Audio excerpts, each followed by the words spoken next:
السلام عليكم ورحمة الله وبركاته. احنا النهارده معانا شاشة جاك 32 بوصة. الشاشة دي قطع إضاءة، يعني الليد بتاعها قاطع محروق. هنتكلم مع بعض حالا ونشوف طريقة شغلها ازاي مع بعض كده بطريقة سهلة خفيفة. خليكم معانا ان شاء الله تستفادوا من الفيديو. بإذن الله نتوكل على الله كده. نفك القواعد دي الأول اللي هي دي من مكان المسامير دولت عشان نقدر نقلبها على وشها ونتحكم فيها. خليكم معانا. هنفك المسامير دي وبعدين نفك بقية مسامير البودي من الخارج بتاعها، واقول لكم هنعمل ايه مع بعض واحده واحده. خليكم معايا كده يا جماعه. احنا فكينا الظهريه كلها. خلي بالنا احنا بنفك قبل ما نفك البانل والكلام ده هنشيل السوكت بتاع اللمبات الاول اهو. هنشيل ده عشان نضمن ان دي بره. بنيجي على السوكت بتاع الكوف اهوت بنفكه كده. انا خليت طرف الشاشه ده وانا احرره بالراحه لان ده لزق مش مسامير، فلو انا اتعافيت عليه ممكن اقطع الكوف اخش في مشكله تانية. لو انا قطعت الكوف ده هخش في مشكله تانية، فانا على قد ما اقدر هتعامل معاها بالراحه واحده واحده. هحرر دي وارجع لكم تاني. خليكم معايا كده يا جماعه. احنا شايفين حررنا المسطره اهي بقت حره. طبعا اسوأ حاجه هم عملوها موضوع اللزق ده. مش عارف هم بيوفروا مسامير ولا ايه موضوعهم يعني، بس الجاك والسكاي فيهم الحته الغبيه دي. لازم يلزق لك المسطره دي. ما انت عارف ان دي منطقه خطر وحساسه فيها قلق. بتعملها لزق ده ليه؟ اعملها بيت بلاستيك بكبسوله، اعملها مسامير، المهم تعملها اي حاجه دي تقعد فيها تبيت فيها، مش انا افكها كده بالرعب ده. فالحمد لله ربنا بيستر. هنكمل بقيه فك البانل وخليكم معانا يا جماعه. اللي ما اشتركش لسه اشترك، ما تنساش اللايك والشير. خليكم معانا كده يا جماعه. انا فكيت المسامير كلها اللي ماسكه البودي من بره داير ما يدور كله اتفك. اصبح مفيش حاجه ماسكه في العلبه الا الكليبسات دي.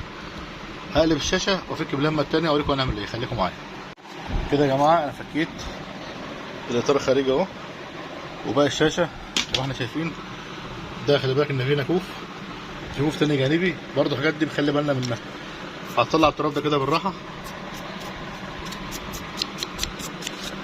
عشان لما اجي افك الورق اللي تحت ما يعمليش مشكله معايا، لان اصلا التراب ده مشكله رهيبه جدا بتخش الشاشات. والشاشه زي دي كلها مفتحه على بعضها.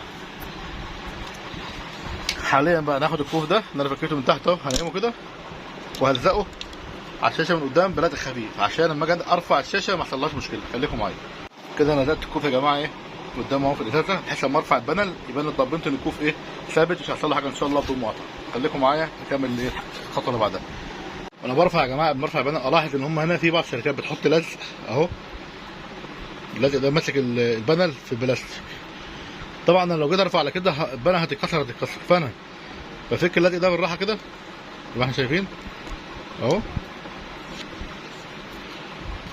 وفي تاني في النص اهو. بسم الله الرحمن الرحيم اهو. وفي هنا برضه اهو. المهم ان انا ايه كده اطمنت ان انا حررت كله. هبدا بقى ارفع البانل دي بالراحه، احطها قدامنا وارجع لكم تاني كده يا جماعه. زي ما انتم شايفين انا رفعت البانل اهي لوحدها، ويبقى عندي فله زي دي بريح عليها البانل عشان ما يحصلهاش مشكله. ولا عندي مكتب تاني فاضي بس انا المكتب التاني عليه الشغل فمش عارف انقل عليه، فكده انا ريحت البانل دي على فله. افضي بقى الموضوع ده، اطلع الكفر الخارجي دوت. هم حاطين له بطاريه قدام هم، هشيلهم هم كمان دولت ده وده افورهم وارفع دوت واوريك ارفعه ازاي دلوقتي. خليك معايا. انا رفعت يا جماعه الباغه اهي اللي كانت والورق وده الورق احاول ارفعه هاخده كله مره واحده كده اهو. هحطه على الشاشه كده زي ما احنا شايفين عشان لما اجي هرجعه برده مقلوب بنفس الطريقه. الشاشه طلعت اللي هي مسطرتين 2 مش 3.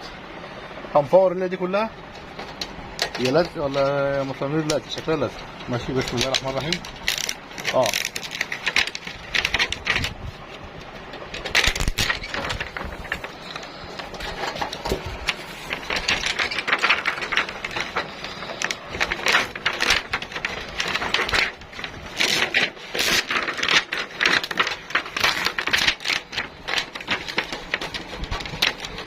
طبعا الورق الابيض ده شغلته ان هو ايه يساعد على عكس الاضاءه تحت عشان الشاشه تنور على قد ما تقدر، تديك الاضاءه بتاعتها تبقى كويسه.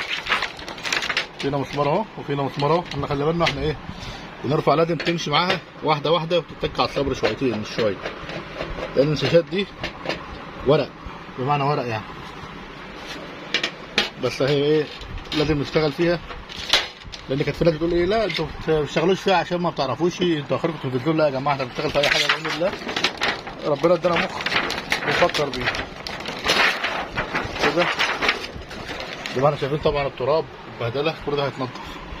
على فكره المسطرتين دولت هم المحروقين، هجيب 2 غيرهم واركبهم ونشوف النتيجه مع بعض، خليكم معايا. طبعا شايفين يا جماعه احنا رجعنا تاني، الاثنين بتوع اهمت جبنا مكانهم الاثنين ثانيين جداد، ده القديم وده الجديد، هثبتهم مكانهم وارجع لكم تاني، خليكم معايا. كده يا جماعه احنا ثبتنا الليد الجديد مكان القديم بالظبط اهو. الشاشه هتدور معانا وهنشوف الاضاءه هتعمل ايه. كده خدت باور، بسم الله ما شاء الله يا جماعه. كده الليد الجديد ركب واشتغل تمام التمام. هبدا بقى دلوقتي ان انا انضف الورق القديم وارجعه تاني وابدا اشتغل اجمع السيستم الجديد، خليكم معايا ان شاء الله جاي احسن. كده يا جماعه رجعنا الورق مكانه والفبره الخارجيه ونضفنا دي. طبعا احنا شايفينها كانت عامله ازاي، هي نضفت بنسبه 80%. المنديل ورق بمسح التراب من جوه ومن بره، وابعد اللي يجي عليها ميه، يعني هو هيجي عليها ميه. هنجرب الاضاءه بتاعتها، خليكم معايا. كده يا جماعه عندنا البلصه بتاع الباور ما شاء الله زي ما احنا شايفين. الورق يعتبر شبه ان التراب اللي فيه قل كتير عن ما كان موجود الاول، كان فيه فرح العمده الاول. هنقفل بقى البانل، نرجع البانل مكانه ونجرب التجربه النهائيه، خليكم معانا. رجعنا لكم تاني يا جماعه، احنا كده قفلنا الشاشه الحمد لله، هنديلها بلصه ونشوف النتيجه النهائيه. الباور طبعا اللمبه هتطفي كالعاده، تاخد ثواني صغيره ايد. ما شاء الله يا جماعه اللوجو بتاعها جاكا اهو، بقت كويسه جدا بالنسبه لما كانت جايه حالتها كانت جايه عليها يعني، وهي شاشه صافيه. اللون زي ما احنا شايفين ثابت.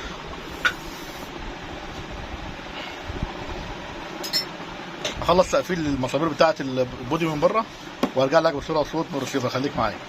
وده المنظر النهائي يا جماعه، رجعنا يا جماعه، ده المنظر النهائي بعد ما شطبنا الشاشه الحمد لله. ما شاء الله ما شاء الله يا جماعه، صوره 10/10 والصوت تمام. يا رب يكون في اذنكم. لو في اي اسئله سيبوا لنا في التعليقات، ما تنسوش اللايك والاشتراك والشير، والسلام عليكم ورحمه الله وبركاته.